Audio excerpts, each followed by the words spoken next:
Hi there, my name's Keith and welcome to my Bachelor blog. It is just about midnight on the East Coast. Quite frankly, I should be sleeping, but I wanted to have a little chat.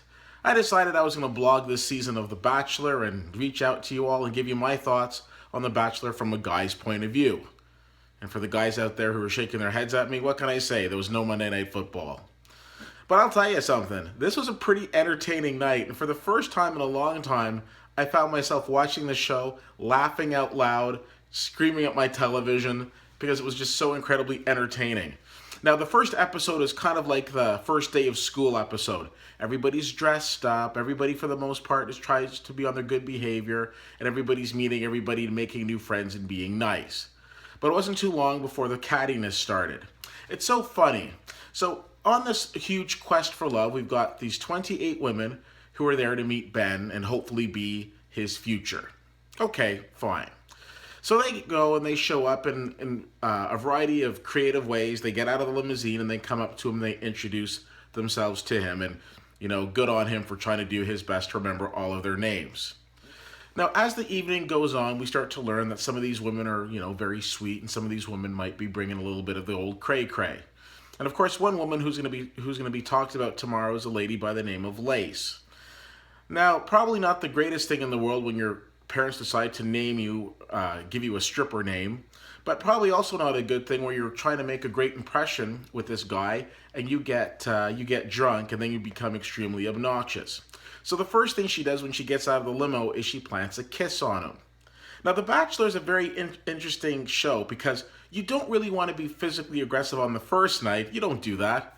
That's for night number 2. So anyway, she kisses him, gives him a little peck, and she's like, oh, I'm the only person who kissed him. But then she goes back to him later and says, I think we can do better. Translation, I want to stick my tongue down your throat. So Ben takes the classy road, and he's like, you know what? I just want to get to know people tonight, and that's what this is all about tonight. But all of a sudden, she becomes like this extremely dry plant and that she constantly needs watering and attention. And it's like every time you turn around, she's trying to steal him away and chat with him. Up to the point where they're doing the rose ceremony, and she gets a rose. And I couldn't believe that she'd gotten a rose because she was just so incredibly annoying. But after she gets the rose and he's toasting all the ladies, she pulls him aside again to complain that he wasn't giving her enough eye contact during the rose ceremony. Now, one of the things that we've seen in Bachelor and Bachelorette episodes in the past is that when you question the Bachelor or the Bachelorette, usually you're hitting the curb. Not tonight, though. She stuck around. So we're going to be very interested to see what happens with her.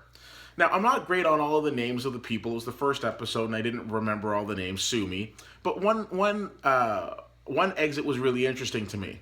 So this lady's leaving and she's crying and, I thought I could have been the one, blah, blah, blah. And I'm looking at her and thinking, you're a very striking woman. You're going to be okay. And I don't understand, why he didn't keep her because she seemed nice. But then after I kind of tied back into who she was, and this is the woman who started off the episode or started off her introduction saying, first of all, gluten is the devil. So if you don't know that somebody's, doesn't feel the same way that you do or so passionately about gluten, probably not the best way to make a first impression. Now, I've got friends who can't eat gluten, and I'm sympathetic to them, and I make sure that if I'm hosting them or if we're going out, there's nothing gluten touching their plate. I know myself, I'm allergic to cheese, but the first thing I don't usually walk up to somebody and say, hi, my name's Keith, cheese is the devil, because I just think that's kind of weird. So I was okay that the attractive gluten lady went home because, again, as I'm watching this episode and the ladies are coming out of the limousine, there's some of them that I thought were really sweet. Like the lady who had the unicorn hat on, JoJo, I thought that was cool. We were actually talking about unicorns at work today. I'm like, okay, and now all of a sudden we've got this lady who's dressed up as a unicorn. I thought that was cool, and I thought that was fun. So she seemed nice. The lady who came out and was like, with the football, I'm like, okay, that was cool too. I like that. And I especially like the lady who came out on the hoverboard, Rachel, I believe. One of the things I liked about her wasn't so much that she came out on the hoverboard, but after the lady who got the first impression rose, you notice all the other ladies are, really upset that it wasn't them that got the first impression rose. But she was standing beside that lady who got the first impression rose and was like hugging her and like congratulating her, and I thought that was a classy thing to do. But then there were some that came along that, just didn't really, leave a lasting impression. I thought to myself, okay, you're on borrowed time. As they showed the scenes looking ahead to the season, I thought it was pretty cool to see Jubilee, one of the black ladies, getting so much time with the Bachelor Ben. And I'm like, oh, I hope America's ready for some interracial love, because it looks like we got some coming this season. And of course, when you're going through the scenes coming up for over the season, it's the same. It's excitement, it's fun, romantic dates. But then we bring the mood down, and it's sad, and it's crying, and oh my God, hang on, I just need a moment, and all this stuff. And then it goes back up, and it's very exciting, and ooh, who's he gonna pick? He's in love with 2 women. The Bachelor is the only place in the world where you will see 28 women basically saying, I'm okay sharing this guy. Because that doesn't happen in real life. Like, it doesn't. I don't think people usually go on dates and be like, yeah, can we wrap this up? Because I got, another 5 dates going tonight. Doesn't really happen. So it's very entertaining.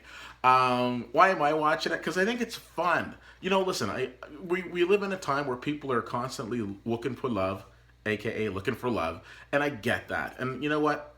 If they think that they can find it on the show, that would be great. Just the statistics don't necessarily show that it's going to be a happily ever after thing. It's going to be a train wreck, which is probably why Lace stayed around. He was probably getting ready to kick Lace off the show, and then the producers were in his ear saying, no, 3 more weeks, we need her. So we'll see what happens. Were there any people on the show that stood out to you? Were there any ladies that stood out to you that you thought were really cool, or flip side, like really crazy? One lady that I thought was really nuts was Mandy, I believe, the one who showed up with the big rose on her head. Okay, so she's, I guess she's a hygienist or whatever. The first thing that she does is start picking at his mouth, or I hope you floss, and then she starts giving him a checkup.